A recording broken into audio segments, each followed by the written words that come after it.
Alright, so kumusta mga kaibigan? Well, it's me, Teacher Kevin PH, and we are back with another video. As you can see, meron tayong dalawang displays dito.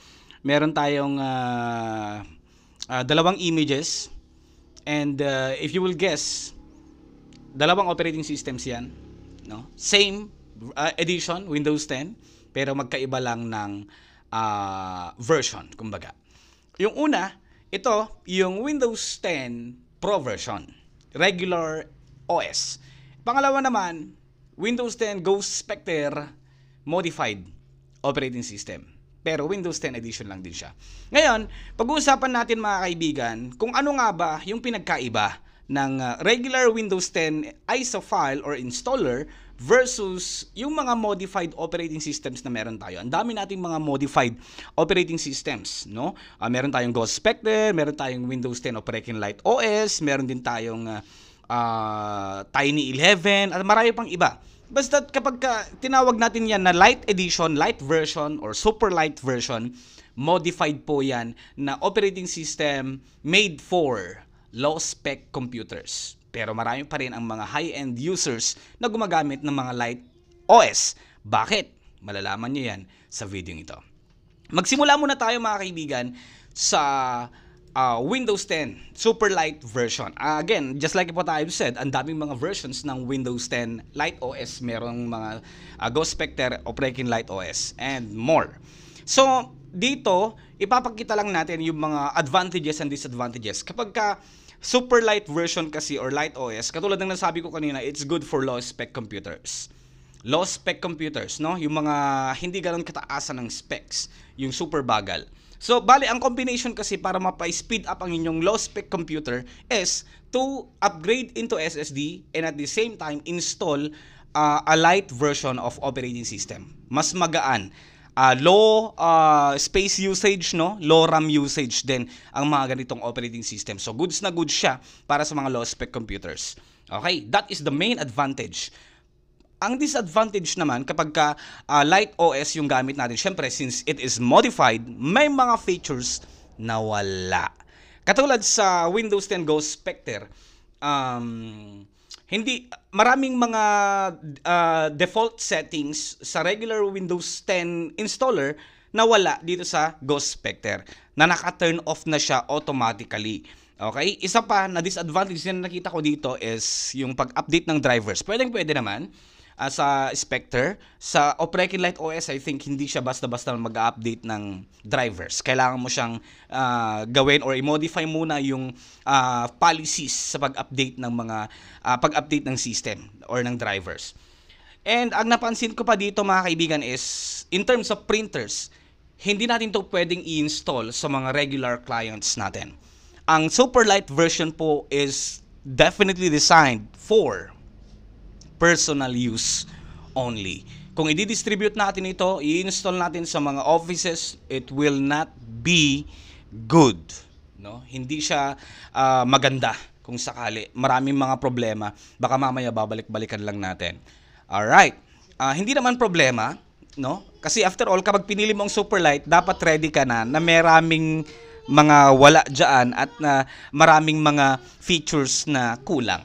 Katulad ng nasabi ko kanina sa printer mga kaibigan, dito, ang naging problema sa isang client ko noon is, bakit walang printer kahit tapos na mag-install? Bakit hindi ako maka-install ng printer? Yung problema niya. Ang nakalagay lang doon, no printer installed. OS problem. Nilagyan ko ng regular Windows 10 Pro and okay na siya. Okay. So yun. And one more disadvantage is, syempre, magiging outdated yung ating computer. Pero again, kung personal use nyo lang yan, and you think you find it good, pwede.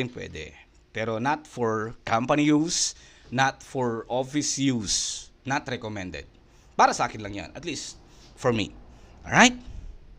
Katulad ng gamit natin ngayon mga kaibigan, Windows 10 Operating Light OS, walang camera, at marami pang iba. No? Dumako naman tayo sa regular operating system. Send na sa sample demo ko na picture mga kaibigan. Kapag regular operating system kasi ang in-install natin, syempre, ang benefit dyan is mas kompleto, no? Mas marami yung features na meron. Pwede natin gamitin agad directly, no? Mas maraming mas madali lang din mag-install ng drivers or whatsoever. Ito, kompleto na agad to, camera, mga drivers, kung ano pang mga applications yung meron dito, yung mga default apps or whatsoever. In short, no, kapag nag-install tayo ng regular OS, drivers na lang yung i-update natin and we're good to go. And we can automatically update that through update settings sa my settings.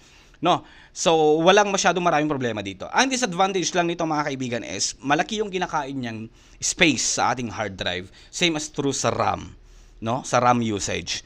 Sa regular Windows 10 Pro, kung di ako nagkakamali, umaabot yan ng mga 15 to 20 GB ang kinakain.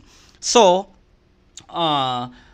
since yung mga ibang clients natin dito na nagpapa-upgrade into SSD is ang kinukuha yung 120 GB lang. Siyempre, yun ang kaya ng budget, 128 GB.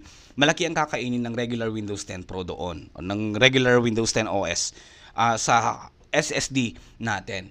Pero dinidiskartehan na lang din natin, mga kaibigan, no? Kasi nga since karamihan na clients natin mga office workers, hindi tayo pwedeng mag-install ng Light OS. Ang Light OS ay para lang sa atin, pang personal lang natin. Meron lang din yung iba na pinipili nilang mag Light OS, no? Kasi naiintindihan nila na hindi talaga kaya ng kanilang mga computers or ng kanilang mga laptops. Okay.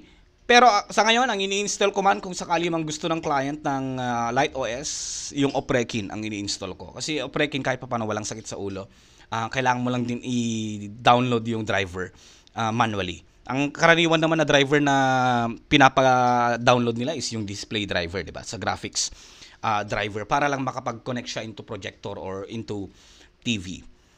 Okay, so again, katulad na sabi ko, these editions are both good. Depende yan sa user, no? Depende kung ano yung purpose ng user para sa kanyang laptop, kung ano yung paggagamitan niya. Katulad na sabi ko, kung pang personal use nyo yan and you prefer to use Light OS, it's your decision. Pero kung pang office yan, we promote regular Windows 10 operating system or regular Windows 10 installer. Mas kompleto ang features kasi niyan. Okay? So, yun lang, mga kaibigan. In short, bahala na kayong magdesisyon later on kung ano ang pipiliin ninyo. Yun lang. Maraming salamat sa inyong lahat, mga kaibigan, no? At huwag niyo pong kakalimutang mag-subscribe.